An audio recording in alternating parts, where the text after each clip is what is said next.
All right, guys, this is DevLog 1 officially of the ease of building plugin add-on that I'm currently developing.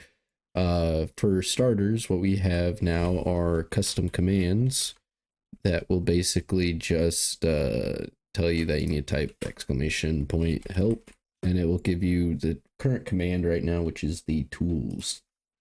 So if we do the tools, it will give us everything we need to actually generate and remove the things that we'll be having. So it says in chat, you've received the following tools, and it just tells you like the compass will generate dungeon, brick generates maze, and just those other two removes those sort of things. The point with this script currently is that the code is going to be open source. So basically to use it, you actually have to go inside the code. So if we go to our final, we can actually see that our chat ranks in there, which is the reason why if we type in chat, we do have like a little rank there, which I do plan on going further into depth about that. But right now it just kind of does different colors. I thought that was pretty cool. Also on join, it does say welcome admin to all the admins.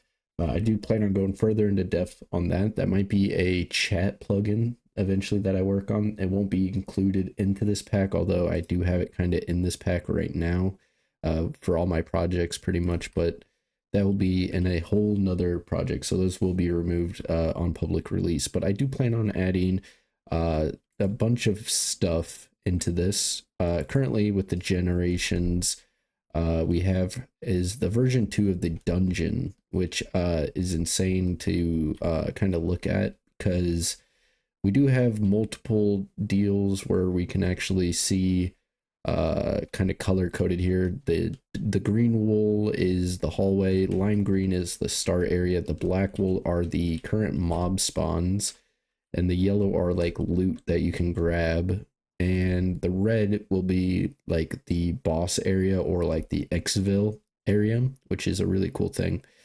Say you don't like this and you're like, it's too messy, I don't like it. You just right click on the clock here and it should clear it all away.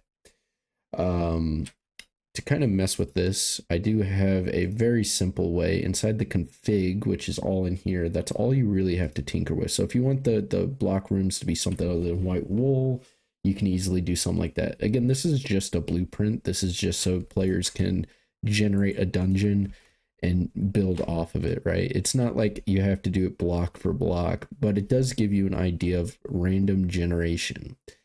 And I think that's pretty cool. We do have different varieties. It is randomly generated. So no two dungeons will be quite the same, but it does have some similarities because it is, limited by your config. So basically what we could do is right now it's set to 200 by 200. If we wanted a smaller dungeon, say a more beginner level dungeon, we can do, we can config that, do a reload. And if we generate here, we have a very small sort of dungeon. And what I've done with this V2 version was not only did I add these two colored rooms here, but I've also made sure that they are never side by side connected to each other. So you actually have to do a little bit of exploration, which I thought was a very neat feature to add because, you don't want those dungeons to kind of go and kind of be a mess there. So if we actually do like a 300, actually I believe 250 is the max range, and even then it gets a little bit buggy. So if we do a reload here, we can take a look at what a 250 by 250 dungeon, and I believe there will be some bugs. There's going to be some rooms that might get cut off or something, but as you can see, a 250 by 250 is a very neat looking deal. And if we wanted to, let's just clear this real quick. If we want to look more into some of the settings, we have the room count set to 100. So although not 100 rooms are generating, because we have the minimum room size and the maximum room size set to 20 and 40. So obviously we could set those down. If we wanted 5, I believe we could fit 5 in here. It will only limit itself to 5 rooms. So it's mostly going to be hallways, I believe. Yeah. And it's not even going to do the full 5. Obviously, it's in range of maximum of being 5 foot. So 5 to 0, 0 to 100, it's just going to fill in those spots. But obviously, it's going to be kind of like something like that in a sense. I hope that made sense to you guys. It does lag a bit. But let's go in here. Let's set the max and min size down, cut those in half real quick and do a reload now. If we do decide now we want to generate one, and also it does generate at the player's level. As you can see now, the rooms are much smaller. So if we tinker with some of the settings here, and we go back to a 100, and let's actually say we want a 75 by 200 room. So we want more of like a linear pathway here. And let's set the rooms back to 100%. We can set these, like if we wanted 5 to like 50. And the pad is just the distance between them. So let's set that to a 1. Hallway, this is just the hallway thickness. So if we wanted hallways to be smaller like so, we could set to 1. So let's just take a look at this now. And hopefully, okay, there we go. So now we have more of a linear style of dungeon. And as you can see, we've changed the hallway to 1. And yeah, I mean, that's pretty self-explanatory. We can also just clear that out real quick. So with everything, with this, we should attempt to do a more well-rounded, more squared off dungeon. And we can also move the loot chance down to like a 0.01 with a mob chance of 0.4. So this is just going to lower the loot ratio even more. So we're even taking up less. So as you can see, yeah, okay, so loot chance inside of these are now slimmer. It's a lot slim. You have these big rooms, these more longer rooms. You have the small rooms. I think it's really cool just kind of looking at what this can actually do for you guys. As you can see, this doesn't even have a corridor connecting, so you have to actually go all the way around for it. And that right there is an example of a bug. It's an unticked area, so there's just no ticking area. So if you do plan on doing the much bigger sort of generating, just do a /ticking area and then add circle on your location and do 4 and just kind of go fly around the corners of where you think it's going to generate, and those loaded areas will work. I do have ticking areas that do spawn in just for some sort of ease for you guys, but again, it's all buggy. I've only been coding for like 3 years, so I mean, it's not going to be perfect. But let's just kind of do one more generation here. So let's do like we want a more thinner one, right? So we could do like a 25 by 200. And we'll just keep the rooms and stuff the same because it should break, I would assume. It's not going to be a perfect deal. Yeah, see, it's just going to be a straight. You have like a little off branch here. You have a very small room right there, as you can see. But again, it looks very, still very clean. So let's just kind of remove that off the table here, and let's just set this back to a 200 by 200 with the kind of the base. I think honestly doing a minimum of 20 and a max of 50 for default with a hallway of 3, and then you just set the chest chance to 2 and keep the mob at 4. It is kind of hectic, but at the same time, I honestly think that's a nice feel. And let's just keep it at a pad of 2. And I feel like these are a very nice default numbers. So if we do generate this, as you can see, I feel like that's like a perfect generation. You do have these big gaps here, which you can obviously add more stuff. You don't have to, again, follow this blueprint, you know, block for block.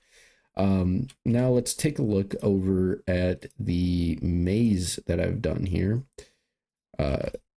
So let's just generate the maze, how it's going to generate, and we can kind of take a look at this. So we have a starting spot here, and we have our finish spot over here.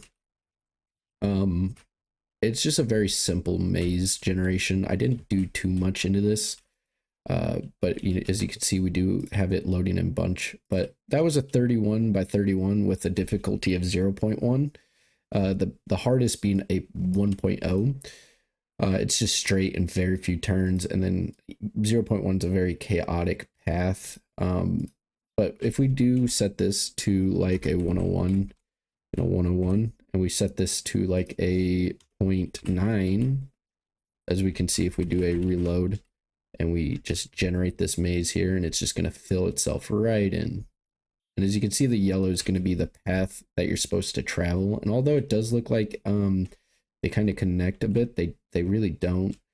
As you can see, there's just one route here. I do plan on adding a config that allows more than one route, but as you can see, it's very easy to get sort of lost in this maze. And again, you don't have to follow the maze exactly. You can branch off your own sort of ways, so you can make it more complex just with human intellect. Again, this is just randomized deal here, but let's do a just a 21 by 21, so it's a bit smaller, and let's do like a difficulty of 0.5. Let's just break it down down the middle here, and let's do another reload. And again, when you're changing configs, it's very important to reload. Currently now we have a very nice path, but see, as you can see, the finish is here, so these won't even make sense. So what we could do is just break them off and just kind of have your own style here. And again, it'll clear off anything that you've broken placed, just like so. But I think that's a very cool deal. And again, this is going to be public for you guys. I plan on adding more generation, but just let me know down below what you guys want to see for this. I do plan on making it easier to config as well in the future, because I know this can be a bit tricky going into the config file and actually editing the script there. But for now, we kind of have to work with this just because I don't want to do an action form UI just quite yet for like the settings and stuff, but I do plan on doing that later. It's just really early in development. And just with everything that we kind of have going on now, I'd really like to see it kind of be a little bit better. But before I do in this video, I do want to set because we did do it for the dungeon, we made it more of a hallway. So let's do that now. Let's do a 21 by 91.